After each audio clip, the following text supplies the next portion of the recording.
Assalamu alaikum. I'm Engineer Hamna Shakil. In this video, we are going to learn how to set drawing units in AutoCAD. Before starting working on the drawing, you have to set the units first. There are different ways to invoke the units command.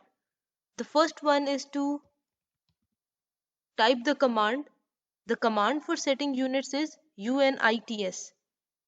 The alias for the unit command is un. So you can type un to invoke the unit command. So you can type un to invoke the units command. Press enter. A drawing units dialog box has appeared and you can set your drawing units using this dialog box. Right now I'm going to cancel it to see some other ways to invoke the units command. Another way of invoking this command is go to the application menu, go to the drawing utilities, and here you can see the option of units. Click this and this will also display the drawing units dialog box. Again, I'm going to cancel it to show you a third way of invoking the units command. Go to the customize option of quick access toolbar and from here select show menu bar. So here you can see a menu bar has appeared. Go to format and here in format you will see a units option. Click that units option. This also displays the drawing units dialog box. Here in this dialog box you can see different sections. One is for length and it has sub options of type and precision. The second one is angle. Again it has sub options of type and precision. Then you have insertion scale, like the unit that you want to use. And here in the last section you have unit for specifying the intensity of light. So let's start with the length. The types available for defining the length can be seen by clicking this downward arrow. So you have the option of architectural, decimal, engineering, fractional and scientific. So if you select decimal, it will show the length in one unit only. You can select the unit of inches, feet, miles, millimeter, centimeter or any unit. This whole value will be in single unit in decimals. If you select fractional, the value will be in fractions and again it will be in one unit only. It can be in inches, feet, millimeters, centimeters, kilometers or whatever unit you want to select from these options. If you select architectural here, it is also a form of fractional unit, but in architectural you have two units. So you have feet and you have inches. If you select architectural type, you cannot change this insertion scale. If you select centimeter here and you try to click OK, it will show a warning. So it says for use with architectural or engineering linear units, insert units should be set to inches. So architectural and engineering units only work with inches. So let's cancel this, set it back to inches. So if you change the type to engineering, in engineering you have again two units, feet and inches. Feet is represented in whole number and the inches are represented in decimals. Let me shift it back to decimal and select the precision up to 3 decimal places. Click OK and now let's draw a line. So I'm going to draw a horizontal line of length 2.58 and click enter. And let's press escape to get out of the line command. Let's zoom it in.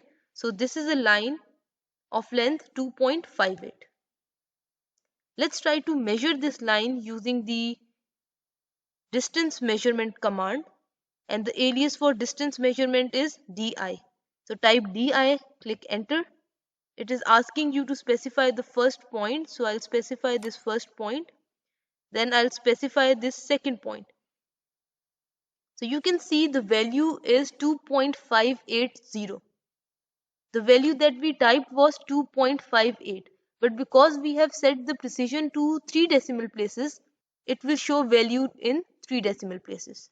Let's go back to units and change the precision to 1 decimal place only. Click OK. And now let's measure this line again. So type DI to measure the distance, press enter, specify the first point and specify the second point. So now you can see that it is showing the value of length in one decimal place only, so it has rounded off the value of 2.58 to 2.6. Alright, let's go back to the unit dialog box, and this time let's see what is happening here in the angle section. Again, you can select any of these angle types. It can be decimal degrees, degree, minute and second, grads, radian or surveyor's unit. So I'm going to select decimal degrees, and you can set the precision of the angle as well. I'm just going to keep it 0. Here you have an option of clockwise, and this is unchecked. If this option is unchecked, it means that right now the settings are for anti-clockwise. So if you want to see the direction of the angle, click this direction and you can see the direction control here. So they are taking east as 0 degrees, north as 90 degrees, west as 180, south as 270. So this direction control is for anti-clockwise angle measurement. So for anti-clockwise angle measurement, east is at 0 degrees. If you move in the anti-clockwise direction, you get north at 90 degrees. Then you get west at 180 degrees and south at 270 degrees.